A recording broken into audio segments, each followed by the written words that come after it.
Dios le bendiga, hermanos y hermanita, en este día que hemos llegado a este lugar para otra vez enfocarnos en nuestro Dios y nuestro Salvador Jesucristo, que nos da no solamente victoria, pero vida eterna. Y nos da la habilidad que necesitamos para vivir una vida que sea realmente agradable a Dios y satisfactoria para nosotros. Les invito a que abran sus Biblias a la carta a los Efesios. En el capítulo 4 estaremos ahí en un momentito. Como manera de introducción, quiero decir que cuando comencé esta serie, estábamos al comienzo de lo que se ha convertido en la pandemia de coronavirus. Todavía estamos luchando con el impacto de esta infección biológica en todo el mundo y nuestra nación y en nuestro estado y en nuestra comunidad.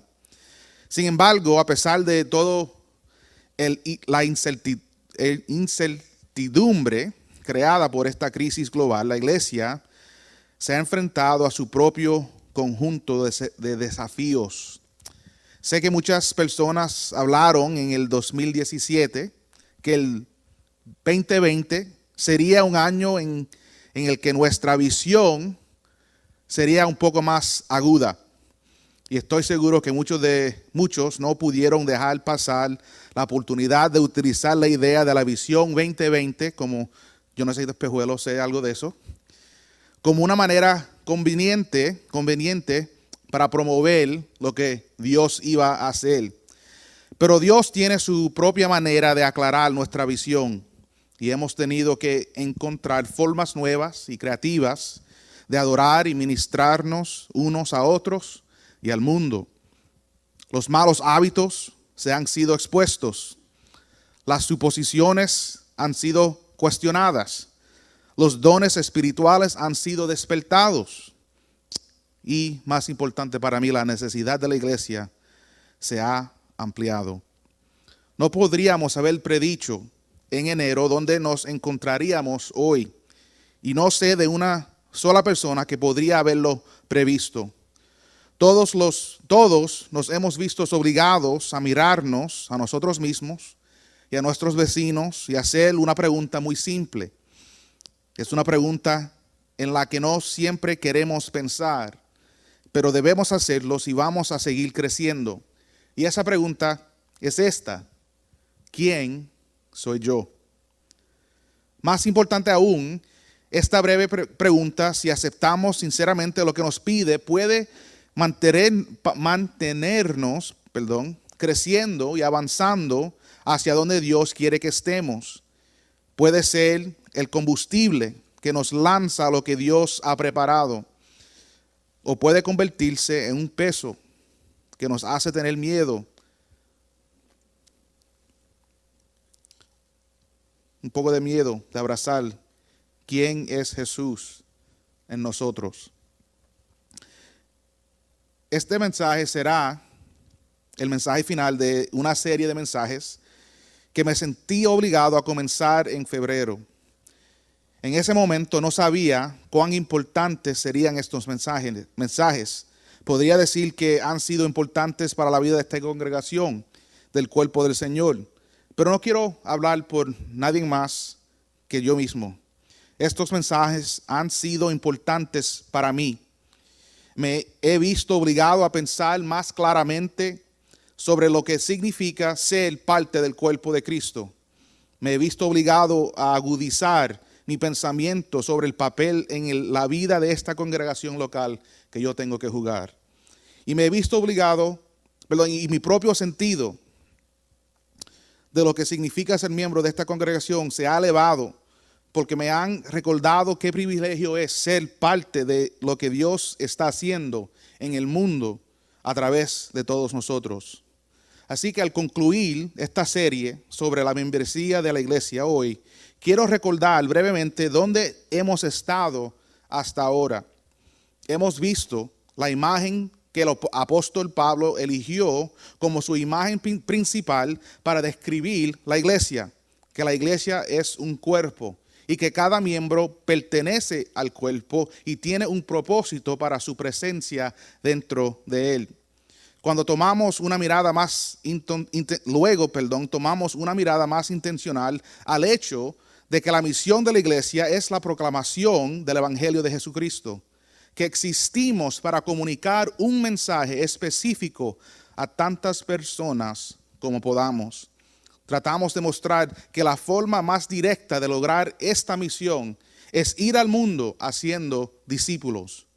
Y en los últimos dos mensajes reexaminamos los dos sacramentos universalmente aceptados de la iglesia de Jesús. Observamos el bautismo, el acto de signo visible y físico de nuestra sumisión a Jesús y a la iglesia.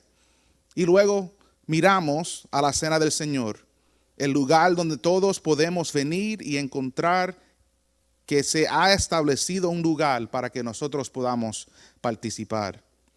En nuestro mensaje final de hoy veremos un concepto que creo que ha sido ignorado en su mayoría y no se ha entendido adecuadamente dentro del contexto de la membresía de la iglesia. Se ha entendido tan mal, yo creo, en la iglesia, que ni siquiera podemos hablar de ello adecuadamente sin violarlo en el proceso. Para mí, vamos a ver cómo la creación de la iglesia y nuestra membresía en ella sirve para crear una nueva realidad entre todos los que entran en ella. Así quiero leer el capítulo 4 del libro de los Efesios. Efesios, ¿qué dije? Efeos, diferente cosa. Efesios. Perdón, hay una S ahí. Empezaremos en el primer verso. Yo pues, prisionero del Señor, les ruego que ustedes vivan de una manera digna de la vocación con que han sido llamados. Que vivan con toda humildad y mansedumbre, con paciencia, soportándose unos a otros en amor, esforzándose por preservar la unidad del Espíritu en el vínculo de la paz. Hay un solo cuerpo y un solo espíritu, así como también ustedes fueron llamados en una misma esperanza de su vocación, un solo Señor, una sola fe, un solo bautismo, un solo Dios y Padre de todos, que está sobre todos, por todos y en todos. Pero a cada uno de nosotros se nos ha concedido la gracia conforme a la medida del don de Cristo. Por tanto dice, cuando ascendió a lo alto, llevó cautivo un gran número de cautivos y dio dones a los hombres. Esta expresión, ascendió, ¿qué significa? Sino que él también había descendido a las profundidades de la tierra. El que descendió es también el mismo que ascendió mucho más arriba de todos los cielos, para poder llenarlo todo. Y él dio a algunos ser apóstoles, y a otros profetas, y a otros evangelistas, y a otros pastores y maestros, a fin de capacitar a los santos para la obra del ministerio, para la edificación del cuerpo de Cristo, hasta que todos lleguemos a una unidad de la fe y del pleno conocimiento del Hijo de Dios, a la condición de un hombre maduro, a la medida de la estatura de la plenitud de Cristo.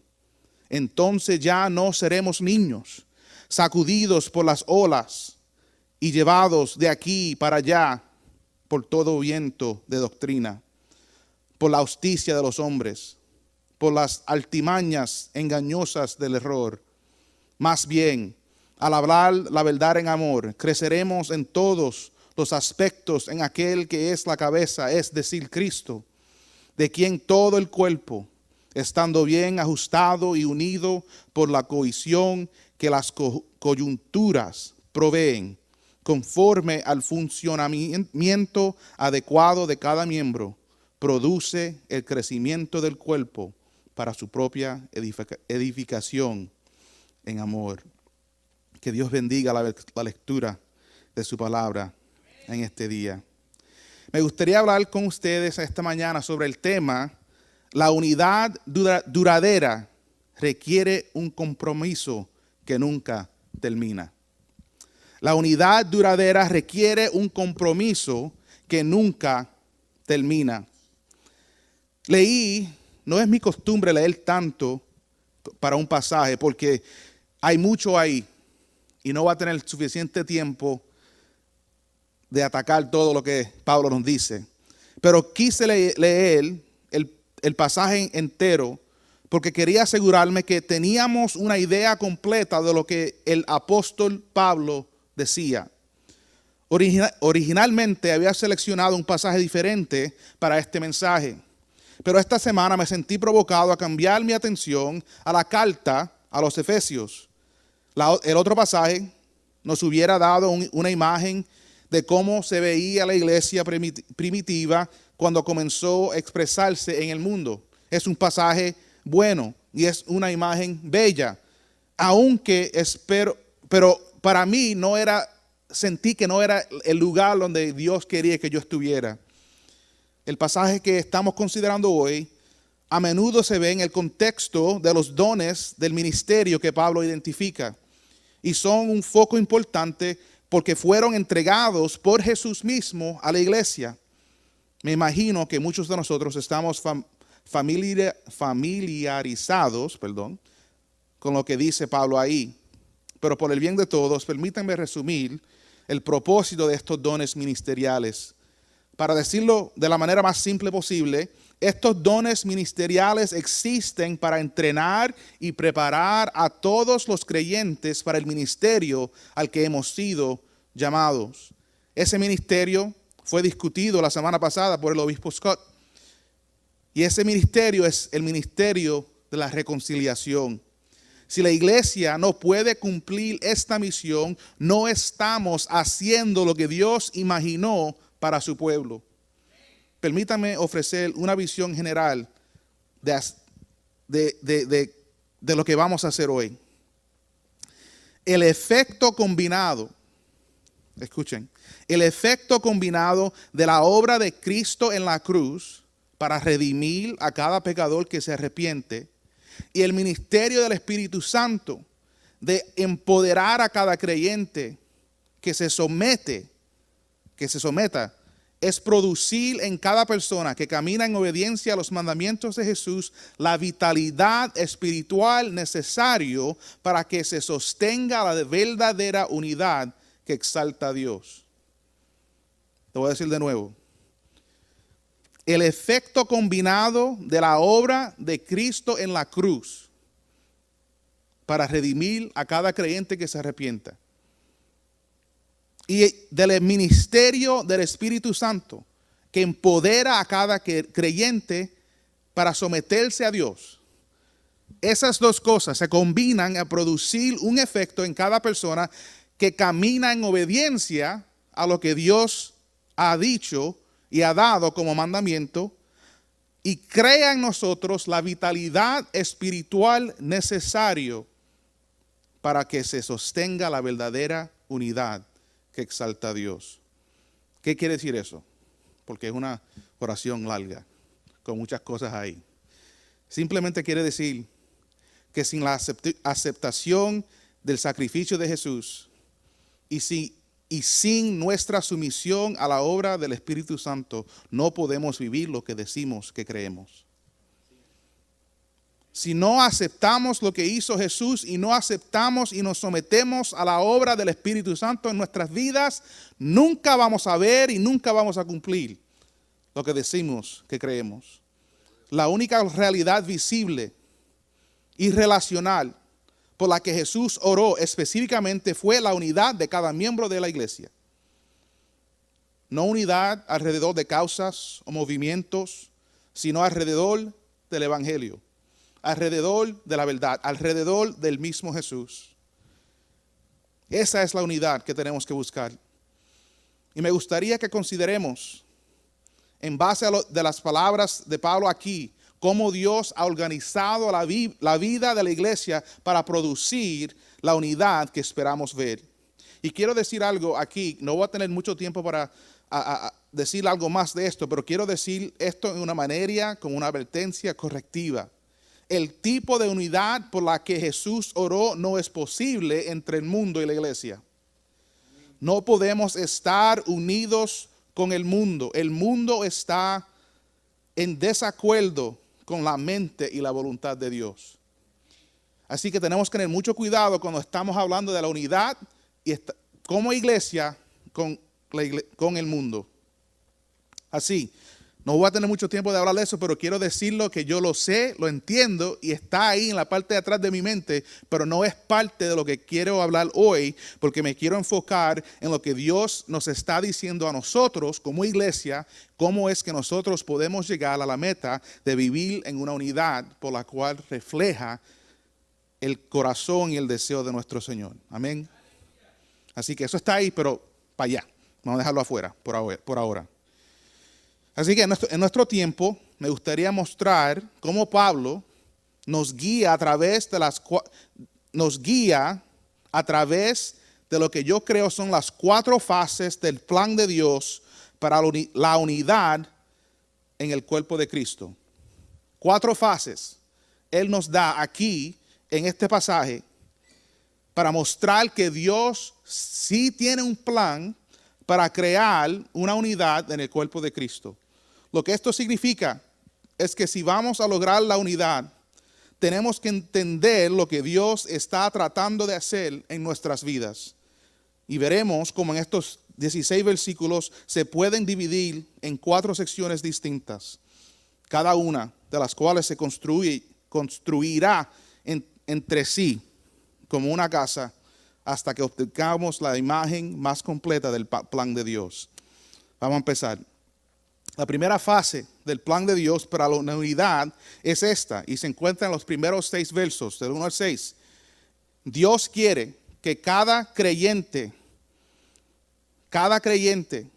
entienda y sea convencido de que hay una manera correcta de ser cristiano.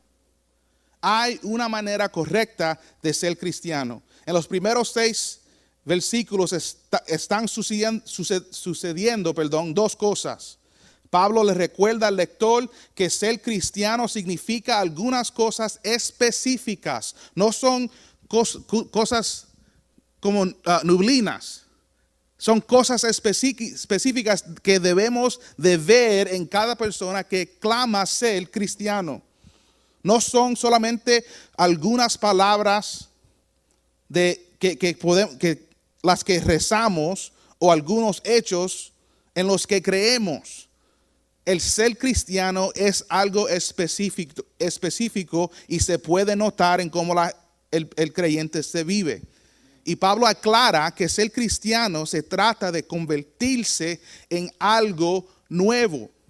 Estos primeros 6 versículos sirven como una forma de fundamentar nuestra unidad en la obra del Espíritu para trabajar en nosotros las características que necesitamos para vivir en unidad.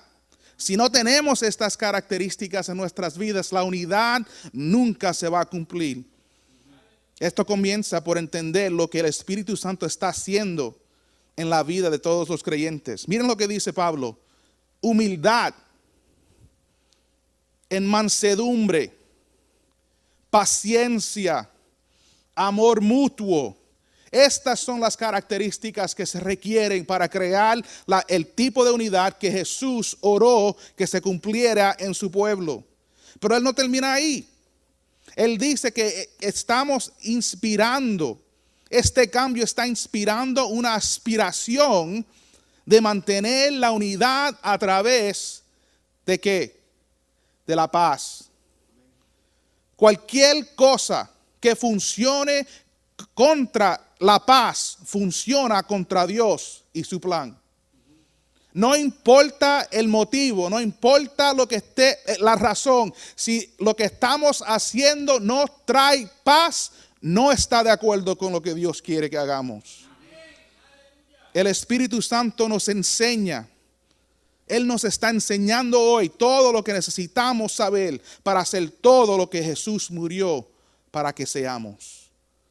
Él nos está enseñando cómo vivir una vida que refleje la vida de Jesús. Él nos está dando todo lo que necesitamos para que podamos vivir una vida que sea como la que vivió Jesús. Y lo que pasa muchas veces es que nosotros no nos gusta lo que el Espíritu nos está diciendo. No nos gusta que Él quiere que nosotros nos cambiemos y seamos más como Jesús. Queremos que Jesús realmente sea más como nosotros. Hay una manera correcta de ser cristiano. Hay una manera correcta que ser cristianos. Y todos nosotros no vamos a ser el mismo tipo de cristiano, pero todos nosotros debemos de tener y manifestar las características que Pablo dice que le pertenecen a todos aquellos que creen en Jesús y que realmente creen y quieren ser como Jesús. ¿Somos humildes? ¿Tenemos mansedumbre? Tuve que buscar esta palabra. Somos gentiles en el sentido de que somos cuidadosos. No tenemos una mano pesada, como se dice en inglés, heavy hand. Tenemos paciencia, tenemos un amor mutuo. Hay una manera correcta de ser cristiano. Y esa manera fue definida por Dios, realizada por Jesús y es empoderada por el Espíritu Santo. Cada persona de Dios, cada persona, el Dios Padre, Dios Hijo, Dios Espíritu Santo está trabajando para crear en nosotros lo que necesitamos para poder vivir en una manera que realmente esté en línea con quien es nuestro Señor. Así que la primera fase del plan de Dios es destacar la obra del Espíritu Santo para trabajar en cada creyente. Él quiere que nosotros entendamos que estos atributos los necesitamos para vivir el tipo de vida que trabaja hacia la unidad. La segunda fase del plan de Dios para la unidad es recordar a cada creyente que Jesús puede cumplir la misión de salvación. La segunda fase es que Dios quiere que nosotros nunca nos olvidemos de lo que hizo Jesús en la cruz. Que nunca nos olvidemos que la tumba, el sepulcro está vacío, que Jesús se levantó y salió de allí para cumplir la misión de nuestra salvación. En los versículos 7 al 10 tenemos un conjunto de versículos muy interesantes. Son interesantes porque se sienten fuera de lugar en el contexto de una conversación sobre dones ministeriales. ¿Qué estoy diciendo? Ministeriales. Ahí está. Estas palabras con más sílabas, Dios mío. Por eso escribo palabras pequeñas, pero como quiera. Algunas veces no se puede evitar. Pero si vemos el contexto más amplio, el de la unidad de la iglesia y la maduración de los creyentes comienza a tener un poco más de sentido. El versículo 8 específicamente, Pablo hace una referencia al Salmo 68, 18. Salmo 68, 18. Y esto es lo que dice ese verso.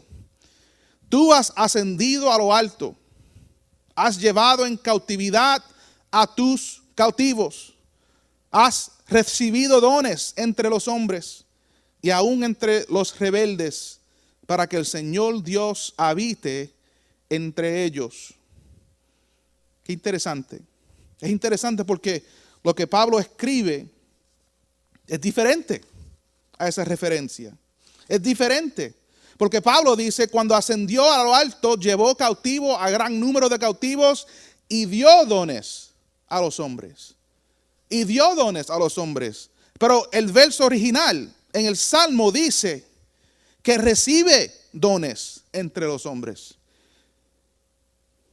A lo que el salmista se refiere es la práctica de reyes que habían conquistado a otros y que requerían que aquellos a quienes conquistaron les den regalos o dones para prueba de su victoria. Recogieron el botín de la batalla y luego llevarían a los cautivos en procesión hasta su pueblo, proclamando su grandeza. La atención se dirige al rey conquistador, pero noten lo que hace Pablo, él invierte la dirección y dice que el rey conquistador es el que da los dones.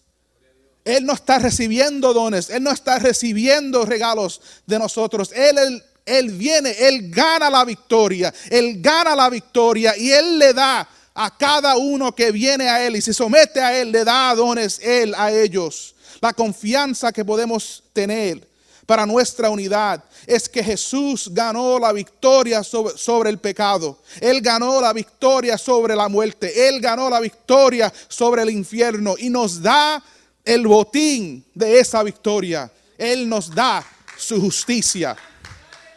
Esto es lo que me da confianza a mí y esto es lo que nos debe dar confianza a todos, que nosotros realmente podemos lograr la unidad que perseguimos, que Jesús, el Rey conquistador, ha ganado la victoria sobre todo que se impone en nuestra vida.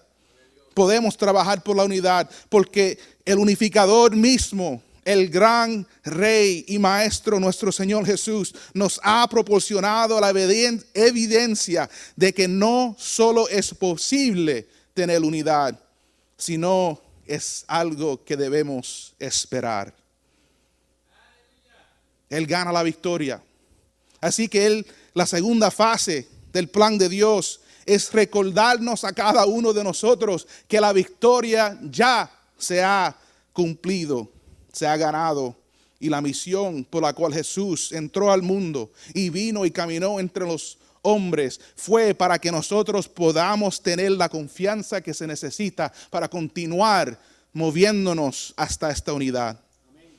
La obra del Espíritu Santo produce en nosotros atributos de una nueva creación.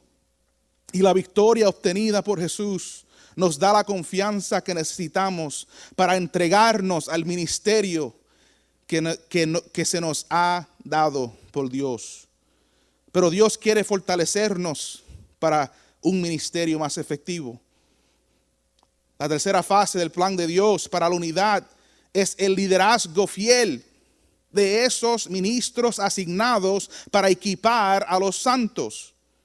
En el tercer conjunto de versículos del 11 al 14, Pablo nos muestra que los líderes de la iglesia trabajan para equipar a los santos. Esa es la función de los líderes. No vamos a hablar de qué significa cada una de esas palabras. Estamos hablando de los líderes como grupo. Este proceso de equipamiento funciona junto con lo que ya hemos visto en las últimas dos secciones para construir la unidad. ¿Dónde vemos esto? Lo vemos cuando Pablo describe cuidadosamente el propósito del trabajo de equipamiento que realizan estos líderes. El proceso de unidad requiere un liderazgo que apunte a la unidad de fe y al conocimiento del Hijo de Dios. Es el propósito de estos líderes. Ayudarnos a ver hasta que todos, versículo 13, hasta que todos lleguemos a la unidad de la fe. La unidad de la fe, ¿en qué? En Jesús. La unidad de fe en quien Él es. Y del pleno conocimiento de Jesús, del Hijo de Dios. Del Hijo de Dios. Todos estamos trabajando hacia este objetivo. Mira cómo lo pone Pablo, cómo él lo explica, el pensamiento de que él tiene. Lo voy a leer en una manera más lenta. Empezando en el 12, él dice, el propósito de estos líderes es a fin de capacitar a los santos. Es el propósito. Para la obra del ministerio. Para la edificación del cuerpo de Cristo. ¿Por qué? Hasta que todos lleguemos a la unidad de fe y del pleno conocimiento de Jesús, de Dios. ¿Por qué? Porque a la condición de un hombre maduro, a la medida de la estatura de la plenitud de Cristo, eso explica que es la unidad de la fe y el pleno conocimiento de Jesús, de Dios, el Hijo de Dios. La madurez explica la unidad de fe. La estatura de la plenitud de Cristo explica la unidad de fe, explica el conocimiento del Hijo de Dios. ¿Por qué necesitamos esos? Entonces, ¿por qué? Ya no seremos niños, sacudidos por las olas y llevados de aquí para allá por todo viento de doctrina, por la justicia de los hombres, por las altimañas engañosas del error. ¿Qué quiere decir ser niño en el pensamiento de Pablo?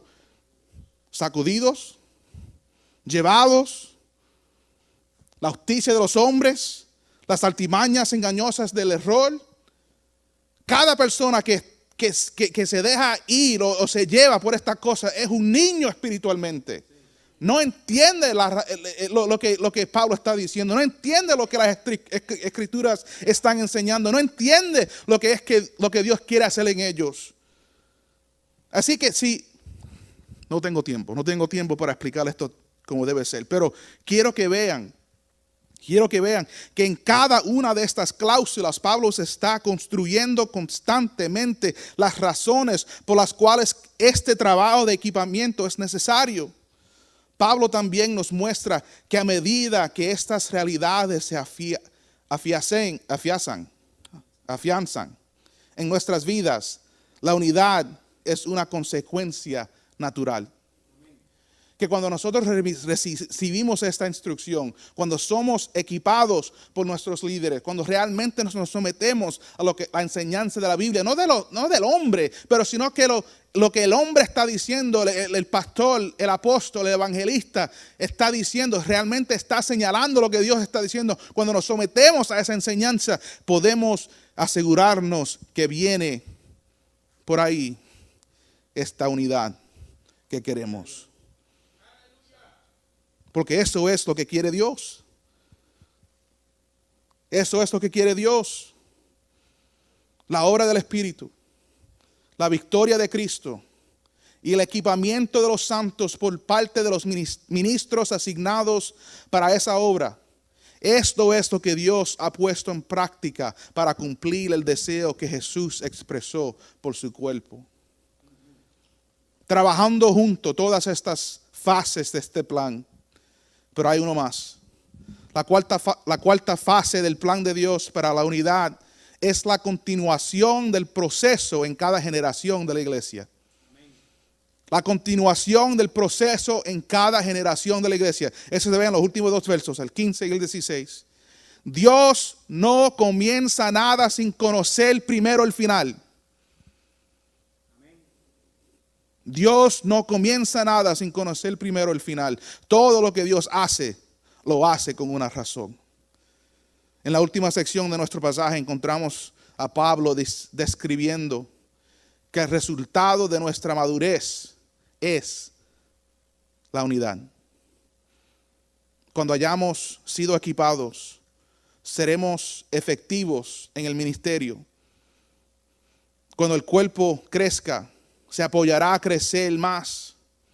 Y la evidencia de este crecimiento es que va a suceder en el amor. Mira lo que dice. Más bien, al hablar la verdad en amor, creceremos en todos los aspectos en aquel que es la cabeza, es decir, Cristo. De quien todo el cuerpo, cada miembro, estando bien ajustado, maduro, entendiendo su propósito, viviendo en la voluntad de Dios y unido por la cohesión que las coyunturas proveen, estamos funcionando como debemos de funcionar dentro del cuerpo. Y lo dice, conforme al funcionamiento adecuado de cada miembro, ¿qué produce? El crecimiento del cuerpo para su propia edificación en amor. El plan de Dios está diseñado para que lo que Dios propuso en la eternidad pasada suceda como Él pretendía. El plan de Dios está diseñado para que lo que Dios imaginó antes de crear el primer la primera estrella, la primera persona, el primer grano de arroz, Él ya sabía lo que Él quería ver. Dios no será hecho para ser un tonto. No permitirá que su hijo sea avergonzado. Y no permitirá que el precioso depósito del Espíritu Santo entre nosotros llegue a incumplimiento. Cuando Dios dice que hará algo, eso sucederá. Cuando Dios dice que va a hacer algo, eso va a pasar como Él lo dice. Cada fase del plan de Dios se basa en la última. El desafío que enfrentamos es resistir la tentación de imaginar un nuevo plan, un mejor plan. Quiero concluir con esto. Hoy concluimos esta serie de mensajes sobre la membresía de la iglesia. Y me convence la forma en que Dios ha establecido esta cosa asombrosa que se llama la iglesia. Lo veo más hermoso que nunca. Yo estoy más animado de que podemos lograr lo que Dios dijo que fuimos puestos aquí para hacer. Así que quiero invitarles a ustedes a considerar una de dos cosas.